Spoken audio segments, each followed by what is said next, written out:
MI7 was a branch of the British War Office's Directorate of Military Intelligence with responsibilities for press liaison and propaganda.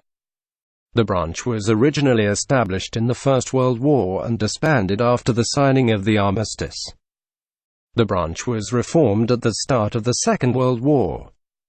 The new MI7, while less significant than its predecessor, acted as a necessary liaison link between the War Office and the Ministry of Information and Political Warfare Executive. First World War. On the outbreak of the First World War, a subsection of the Directorate of Military Operations (MI5) was established with responsibility for press and cable censorship and the issuing of War Office communiques through the Press Bureau. Initially just 2 General Staff Offices (GSO2) were allocated to the subsection.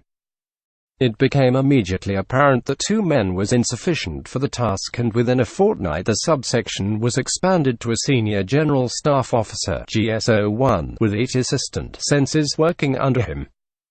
In February 1915, the Directorate of Special Intelligence was formed, and consequently MI5 was upgraded and designated as the MI7 section. It was nominally under the command of Colonel Coleridge, the military assistant director of the Press Bureau. As part of the War Office, MI7 was concerned with press publicity. It gave the first war correspondents permission to visit the Western Front in May 1915.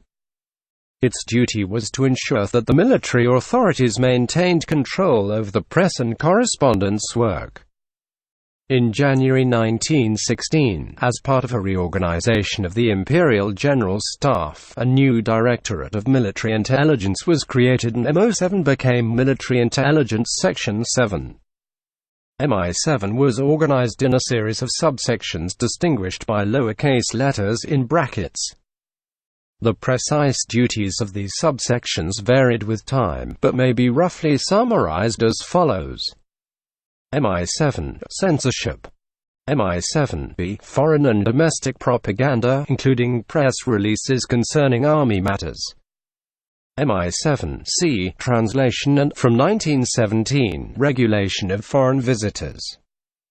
MI7D Foreign press propaganda and review, part of subsection B, until subsection D was formed in late 1916.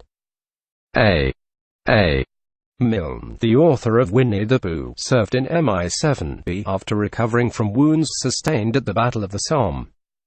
Location: De Keys's Royal Hotel, later Adastral House and MI7B's headquarters.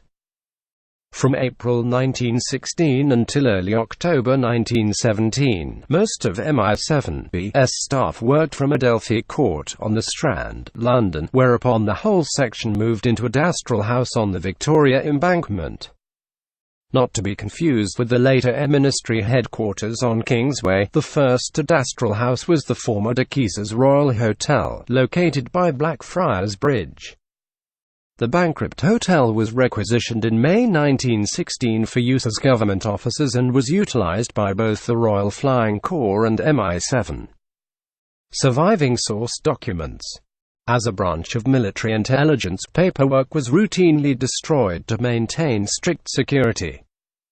A further large-scale destruction of papers was organized when MI7 was closed down at the end of World War I.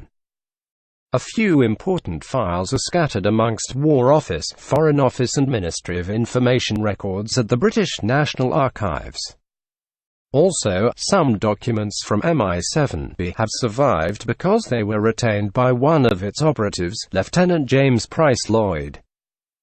In 2012, relatives discovered after his death, when his property in Bulth Wells, Wales was being sorted and cleared, that he had kept up to 150 files from his time at MI7B. The archive consisted of 2 broad categories of articles written between 1917 and 1918, the Tales of the VC. More than 90 stories of individual heroism by men from all over the Empire can be viewed on the National Library of Wales website and on the European 1914-18 website. Samples of the remaining 60 articles can be found in archives such as MI7b, the discovery of a lost propaganda archive from the Great War. Second World War. In September 1939, MI7 was reformed at the outset of the Second World War as the largely civilian press and propaganda section of the War Office Directorate of Military Intelligence. It was transferred to the Ministry of Information in around June 1940. The Anglo-Irish fantasy writer Lord Dunsany served in MI7b during the early months of WW2 and was based at the Air Ministry building at Dastrel House, now known as No. 1 Kingsway. In fiction, the name MI7 has often been used in fiction as the title for an intelligence agency or organization similar to the actual MI5 or MI6. In the Bond film Drive, No. 1962, there are two explicit references to James Bond working for 1001st. Strangely, one of these, where the words are spoken by M, has been dubbed MI7, although the speaker's lips clearly say MI6. In the Operation Susie episode of The Professionals, Central Organization CI5 comes into conflict with elements of MI7 working to a different agenda. Rowan Atkinson's character of Johnny English from the spy spoof films Johnny English Reborn and Johnny English Strikes Again is an MI7 agent. The character was originally presented in a series of adverts for Barclaycard as MI7 agent Richard Latham. In St. Trinian's 2, The Legend of Fritton's Gold, a former head girl Kelly Jones now works as an agent for MI7. Contemporary. There was public speculation in 2015 that Stephen Jolly, the UK's then Director of Defence Communications, an Under-Secretary of State or *2* official at the Ministry of Defence, might be seeking to revive MI7. Jolly was making waves in military circles at the time by driving forward a full-spectrum approach to defence communications, encompassing public relations, media operations, information operations and PSYOPs. Defense commentators dubbed this post-Afghan reset of communications the "Rainbow in the Dark doctrine." It was an approach that entailed the most radical shake-up in British defense communications in more than 30 years. Jolly was also instrumental in the creation of the Forster Review that led to reform of the D-Notice Committee in the same year.